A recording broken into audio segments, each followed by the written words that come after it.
Congo, Congo nde mboka, mboka ya bakoko.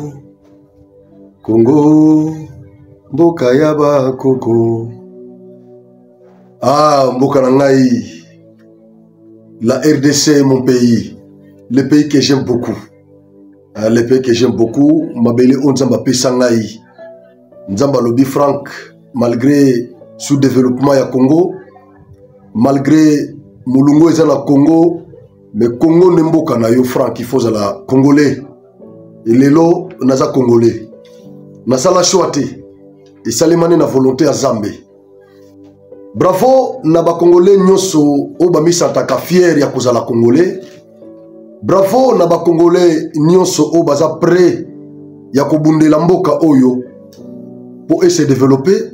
Bravo na ba ope ba mi sacrifier ko bana indépendance na biso ti lelo ko bana même 1809 1885 1960 ti lelo 2025 ba Congolais nyonso o ba mi sacrifier o bazo continuer ko mi sacrifier. Bravo na bino nyonso. Bravo na bino nyonso.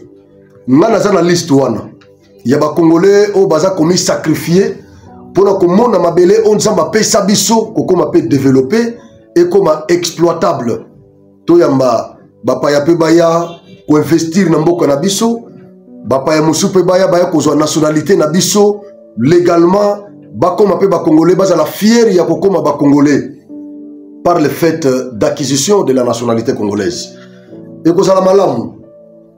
Mais tant que tu es au Congo, oyo ezo sala soni, ozu passeport congolais, ok nango isiko ok nango pays nyonso kokoma na passeport congolais, bazo suspecté yo, bazo mono lokola moins que rien. En tout cas, eloko ane sala nga pina pasi pour na biso quand même bato yo. To zomangolu ya ko kende kozonga zonga tout ça. Tant tout le monde a biloko ane mona ba report baninga et sala biso pasi. Voilà pourquoi tozo ba décision pena ko bundela mboka oyo ko bundela pena mboka de manière à ce que mboka na biso e comme na valeur, diplôme ya Congo e comme na valeur, passeport congolais e comme pena valeur. C'est ce que nous faisons ici. Bino batobo ataka biso injustement mawana bino. Mais pour na ba onyoso ba like ka ba émission na biso. Ba o ba partage ka ba lien ya ba émission na biso. Ba ope ba commenta ka ba émission na biso moka kosoa na bino nyonso na tombeli bino nyonso moka kosoa nzambe na biso azala pe ya bino vraiment to bunda pona mboka yoza na tate ya kosala émission de na osala ta mususu yoza na bureau yoza na activité mususu zo sala mais ngai nazo sala émission pour yo ozo information. Après avoir des informations, aux lier, au partager, au kaboli, nabandeko information donc aux panangai. Je crois que vous allez le comme alam. Ngana sali yo partager yango. Yo nangai to sali musalamoko. To bundeli Congo. Merci beaucoup. Mise en garde de Zusa à Ruto, à William Ruto le président Kenya. Ou à la contribution. Na ko informer na président William Ruto que Joe Biden aza sous la pouvoir te. Donald Trump aza Joe Biden te. Bandeko détermination ya Amérique na makambo ya RDC ndezo sala nga plaisir. Vraiment je sala nga pena plaisir. Hein? Depuis toutes ces années, Amérique aza toujours dans sima ya batutsi rwandais. Toye bakango banda Kasavubu, banda Lumumba, Banda Mobutu, Muse Laurent Désiré Kabila, malgré niveau ya diplomatie, Oyo, Mobutu azaki nango, mais Amérique azaki toujours na sima ya Rwanda. Lelo yo komona pays lokola Amérique ya Donald Trump. Na sima ya RDC, kobunda au côté ya RDC, kosa la pression na Rwanda pe na ba pays nyonso oyo eza ko soutenir Rwanda na agression oyo Rwanda zo sala na est. Pona ngai en tout cas Félix aza ko féliciter. Félix Tshisekedi aza ko féliciter là où Kabila avait échoué lamentablement pendant 18 ans, Félix, en ayant 6 ans, il a réussi. Il a vraiment réussi. Donc, il est à féliciter. Bao nyonso bazalaka animé na mauvaise foi, batu ya motema likundu, batu ya haine viscérale. Ndeba oba mona kamala mo Tshisekedi te, bazo mona potentialité oza na Tshisekedi te, détermination, nationalisme, patriotisme oza na Tshisekedi te. Mais pour na biso bato tolingi mboka oyo, nous comprenons que le président que nous avons, il est comme nous. Azana Kibobiso.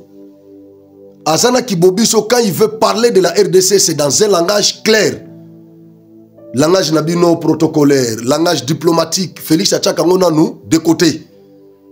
À l'attaque vraiment milimo, il y a des Congolais au Bakoufwa. Il y a indépendance, après indépendance, au Bazo continue au Koufa Lelo na Est. Félix Azo lata milimo ba Congolais wana nyonso. Azo défendre Congo na esprit ba Congolais wana. Kibobiso yango wana. Donc, Aza président, il y a qu'à féliciter.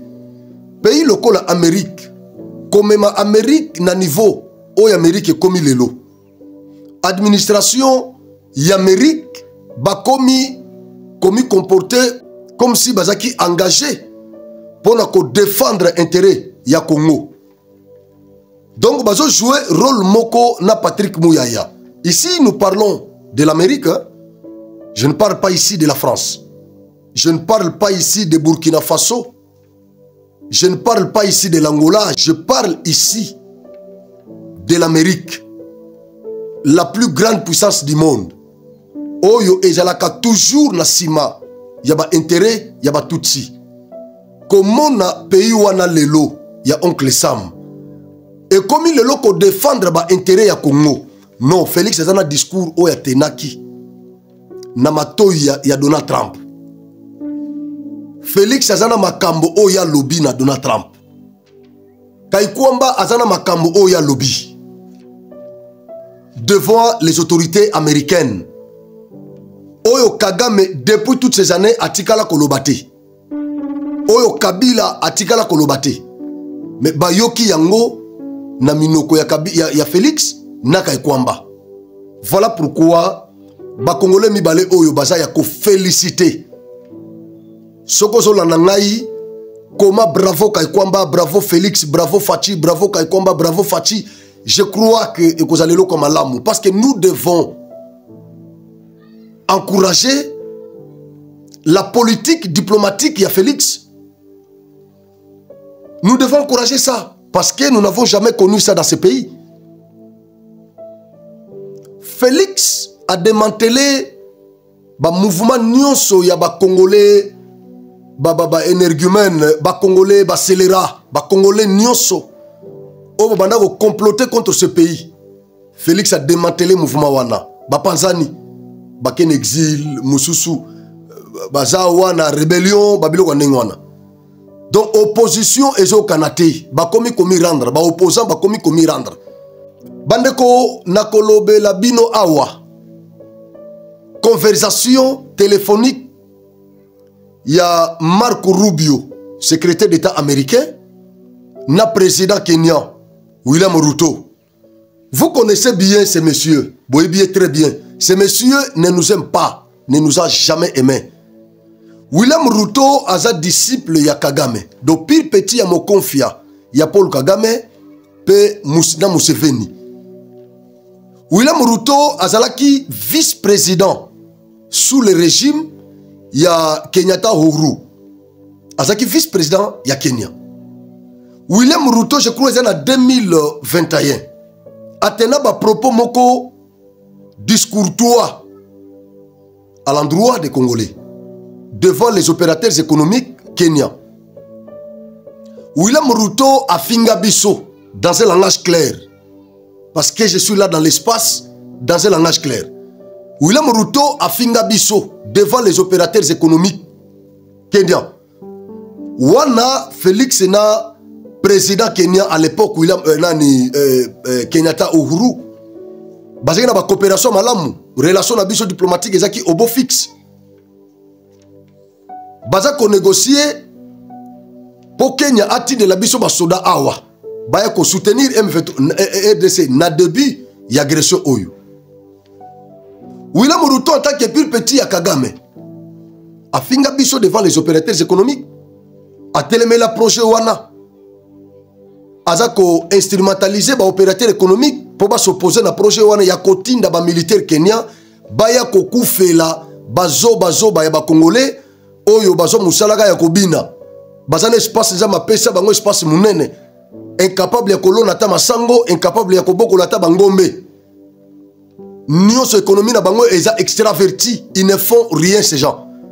Musana bango zaka kobina ndombolo kopakola mafuta kotela kolata pantalon ko enfiler ti awa. C'est ça le travail des Congolais. Alors biso to kotinda ba soda na biso ba kende ko kufela ba bolole wana. William Ruto devant les opérateurs économiques a télémé la projet wana te simbate. Et ya ko simbaka na cadre ya EAC. Mais na ba coopération entre ba état bilatéral, coopération bilatérale et simbate. William Ruto muto telemela yango. Et keye William Ruto a commis président na Kenya. Depuis lors, relation na yé na Félix ezalaka bien te. Félix a coopéré bien na Kenyatta Uhuru que William Ruto.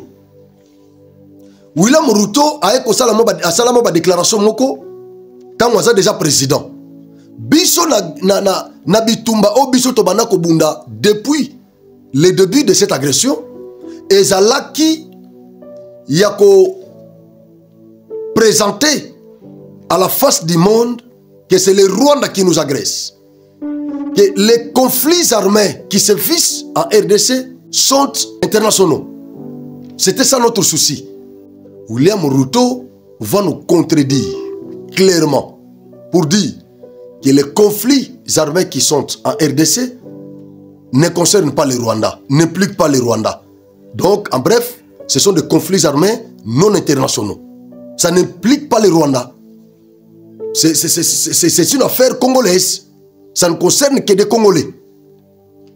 Alongwana discours wana akenda nangoti et pas Joe Biden. Joe Biden ayamba William Ruto. William Ruto zobisa Joe Biden ke makambo zo le kana Congo eza makambo ya ba Congolais, etali ba Congolais bango moko. Etali ba Rwandais te. Ce sont des conflits armés non internationaux. Et pourtant biso to bana ko bunda dès le départ. Pour nous convaincre ONU, convaincre la grande puissance que les conflits au Congo, ce sont des conflits armés internationaux par le fait que ça implique un État étranger, en l'occurrence le Rwanda. William Ruto, lokola na cadre ya EAC, bazaki pena ezaki na processus moko où ezalaki chapeauté par le président Uhuru qui était en exercice étant à Longwe, William Ruto a continué na processus wana et bandaki ezaki na objectif ya ko sangisa gouvernement congolais na ba groupes armés nyonso ezaki na Congo ba solola ba signer ba accord comme ça guerre ici là. Entre temps processus à Luanda ezalaki nde pona ko sangisa des gouvernements en l'occurrence gouvernement rwandais na gouvernement congolais Bayo Kanaba signé l'accord de paix durable. C'était ça. Félix Aboua qui ça ba processus ya Nairobi juste à cause de la position ya président Kenya William Ruto. Depuis lors, ba relation na biso na Kenya ezalaka malamuté. Eza malamuté et yebani ki ba relation na biso na Kenya eza malamuté à partir ya président wana. Et yepena ancien président na bango bazo kanate parce que selon Mibeko na bango, il faut pas foutre, il faut pas prendre en charge na personnel na ye, c'est que William Ruto ne fait pas. Il y a un opposant, Telema, comment s'opposer na ye, population à Telema, comment s'opposer na ye, tout ça. Il a des problèmes très sérieux. Je me suis beaucoup la Mugapena Boboyono, Kenya va renverser le régime. Il a des problèmes sérieux. Alors, depuis tout ce temps, ce monsieur roule toujours pour Kagame. Il roule en faveur de Kagame et de Museveni. C'est ça. Amérique a compris déjà parce que bazana service à renseignement makasi. Amérique a zana siya. Ba comprendre déjà que Andor ya Kagame. Nous avons Kenya. Nous avons Ouganda. nous avons ces pays-là qui soutiennent le Rwanda. Même Nenge Rwanda Azwaki Goma na Bukavu. Azalaki na soutien ba militaire Kenya na ba militaire Ougandais. Amérique azana information wana nyonso. Il y a aussi pour remarquer bien Joseph Kabila azotambola toujours na moi ba pays o na otiko tangao. Soka za na Rwanda te, azana Uganda. Soka za kuna te, azana na Kenya. Tanzanie ko tozo fréquentant mingi te. Donc les ba pays wana. Semaine passée azalaki na Kenya. Baradar américain est localisé qui est. C'est comme ça que le secrétaire d'État américain Marco Rubio a bengi président Kenya na téléphone William Ruto a mettre en garde. A yebisiye tout ce que tu fais derrière Kagame ou dans les conflits de la RDC, nous en sommes déjà au courant. Nous te mettons en garde. Tu dois faire très attention. Nabaje ya cache-cache, osa ko jouer. Kabila est sur ton sol. Bozo sona Kabila nini. Bozo planifier pour saboter processus. Donc tout ce que vous faites, c'est pour saboter ce processus-là. Processus oyo biso. Tombi engagé. Le loto comme on vers la fin. Vendredi le 27 juin, ndeko za la souka ya masolo ya RDC na Rwanda. Yo oyambi Kabila et pas na yo bozo sa la plan ya ko convaincre le gouvernement rwandais pour ba kende ko signer ba ya wate ba mi présenter en Amérique te pour ba signer ba ko Rwanda. Nous en sommes déjà au courant parce que plan yango wana Kabila est allé voir le président kenyan pour na ko ebisa ye na minito soki yo va na kimia Rwanda ko signer kuna soka signer biso to ko perdre ba intérêt na biso na Congo. Yope omi retrouva kana makambo zo le kana Congo et donc le colosa chef d'état en exercice au koki ko ça la pression sur le gouvernement rwandais pour ba dribbler gouvernement américain ba kende ko signer ba ko Rwanda te parce que le vendredi 27 juin ils ont deux opérations très importantes oyo koleka na Amérique moko et koleka na Washington mosusu et koleka na New York. Kaka le même vendredi. Joyeux anniversaire en avance. Nabandeko babotama vendredi, babotama le 27 juin. Joyeux anniversaire Nabino. Parce que c'est une date historique dans l'histoire de notre pays. Vendredi, le 27 juin. C'est une date historique. Oyekoti kalana histoire ya Congo. Vendredi, 27 juin. Bandeko masolo mikolo yo eza ko tourner toujours autour ya vendredi 27 juin.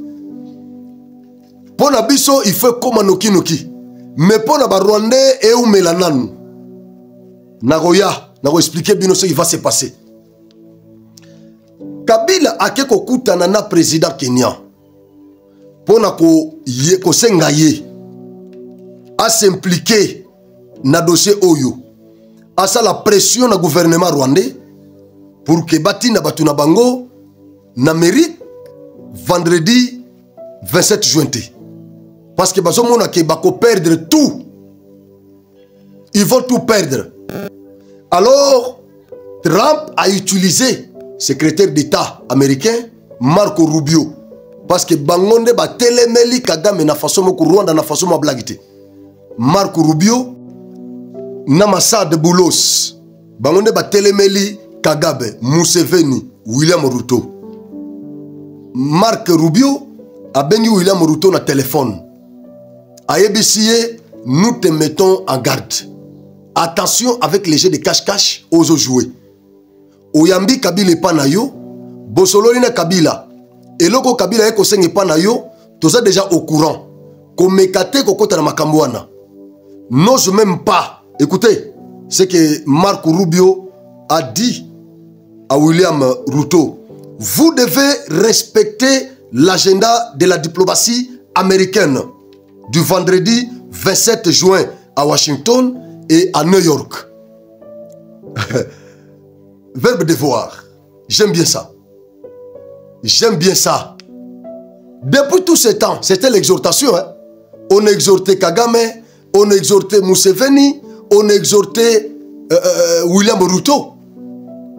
Tozo exhorté Kagame à retirer Soudan naïe. Tozo exhorté Kagame à soutenir Rwanda T, M23 T. Tozo exhorté pays tel à soutenir Kagame T, à soutenir Boyete. C'était des exhortations dans les Nations Unies, partout dans le Conseil de sécurité des Nations Unies, dans l'Union européenne, dans les pays sur toutes les grandes puissances là. Ce n'était que des exhortations. On ne faisait qu'exhorter Kagame de ne pas soutenir les M23, de retirer ses troupes de la RDC. Ce n'était que ça. Mais aujourd'hui, le langage change. Il n'y a pas encore question d'exhortation. Ici, on dit tu dois ou vous devez. C'est-à-dire, bazo kata ba connexion sur Kagame. Pour pas isoler Kagame na Kabila. C'est ça la politique américaine. Tokeno na pression te. Mais tozo katande ba connexion na nyonso, ba contact nyonso oyo e soutena kayo. Tozo katango, tozo isolé yo. Soko koyoka bisote la voix de la raison. Soko koyoka ngote. Ok, nanzelo zo kendo na ya cache ya mafia. Toko kata ba contact nyonso. Comme ça tu seras isolé. Et tout le monde sait comment on peut survivre. C'est ça la politique américaine sur le Rwanda. Il n'y a pas question d'exhortation ici. Aweza État américain na État Kenya. Il fallait pas exhorter bango. Mais bah utiliser langage à imposition, dictat, verbe devoir. Vous devez respecter scrupuleusement l'agenda de la diplomatie américaine du vendredi 27 juin. Aïe aïe aïe aïe aïe aïe aïe aïe aïe aïe aïe aïe aïe aïe aïe Mambo m'a sauvé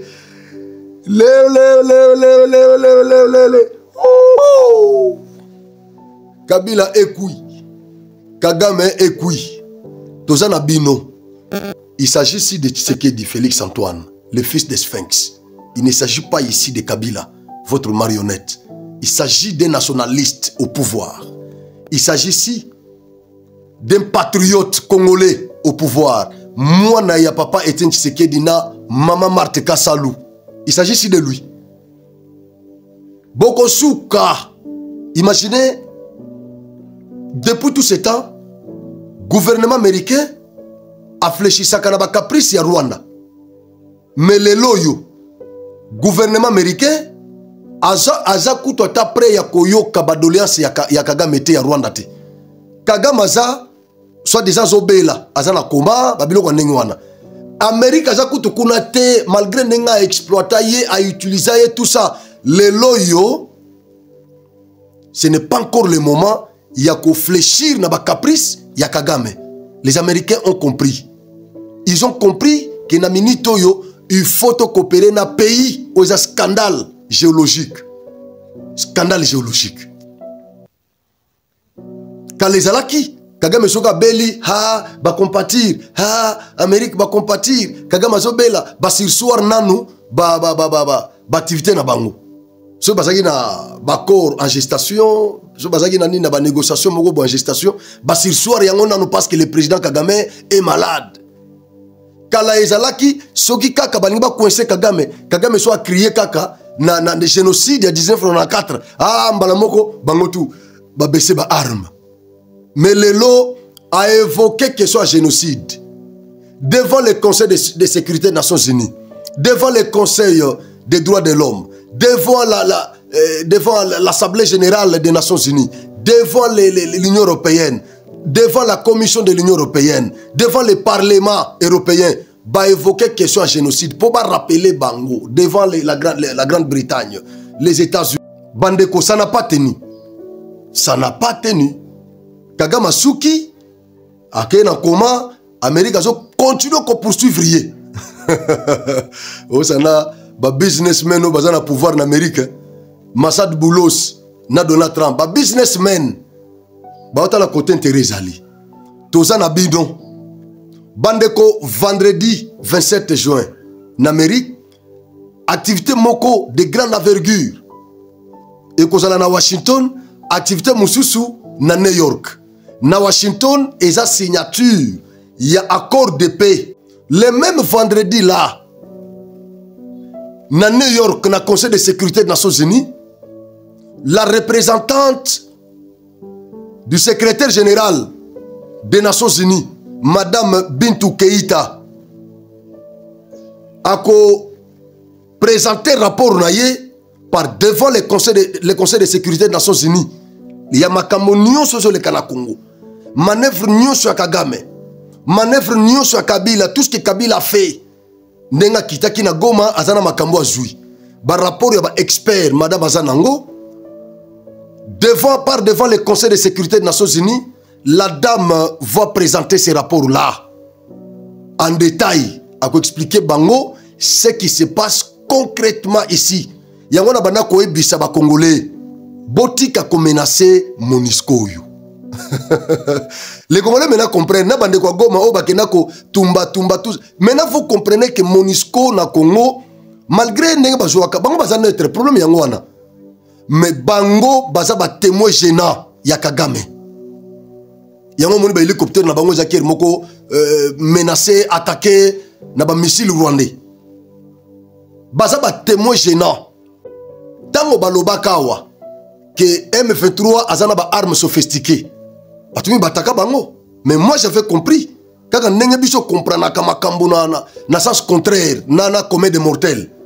Na explica bino a na plateau na lobby déclaration ya MONUSCO et accusé de Rwanda. Eza na faveur na biso. Les Congolais n'avaient pas comment MONUSCO a koloba. Écoutez, Bolanda ta cours il y a droit international, droit public international en ligne. Bolanda babiloko na ba relation internationale. Bolanda ta ba cours même en ligne, vous allez comprendre les méandres de la politique sur la scène internationale. Vous allez comprendre. Na loba ki ngona émission moko na lobby MONUSCO oyo dénonciation o bango basali. C'est contre le Rwanda et c'est en notre faveur. Parce que M23 c'est un groupe armé. Comment bakoki kozala na ba armes sophistiquées kolekana ya MONUSCO oyo eza bras séculier ya Nations Unies. Ya ONU. Comment ekoki kozala na ba armes sophistiquées kolekana ya MONUSCO. Indirectement, MONUSCO est accusé Rwanda. C'est le Rwanda qui serait derrière. Et accusé France. Oyo banda ko tinda ba armes sophistiquées. Oyo Amérique banda ko tinda na Ukraine sous Joe Biden. Mais ça passait par la France. Macron zo mindu ki wana 30% azotinda na Ukraine. Na enveloppe Amérique banda ko tinda 30% zo mbongo wana nani Biden nani. Il s'appelle comment encore les gars? Macron bakotinde le enveloppe atinda ngo na Ukraine akati bakotinde le minduki azui 70% atindi na Rwanda.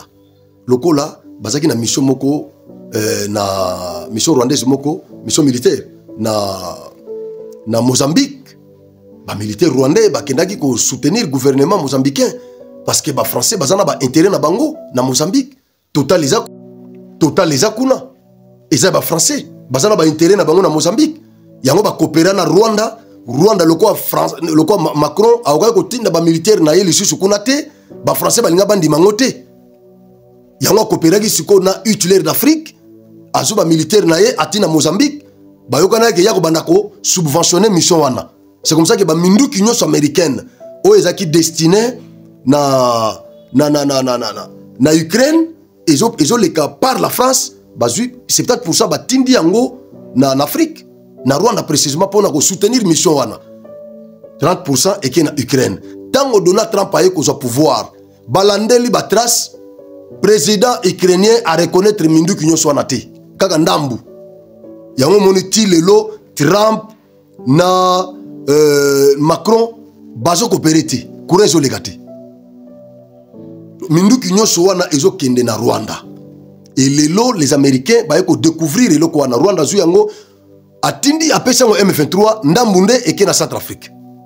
C'était ça les jeux. Mais les loyo vous comprendre ce que MONUSCO a bandaki ko jouer en faveur ya RDC. En faveur ya RDC.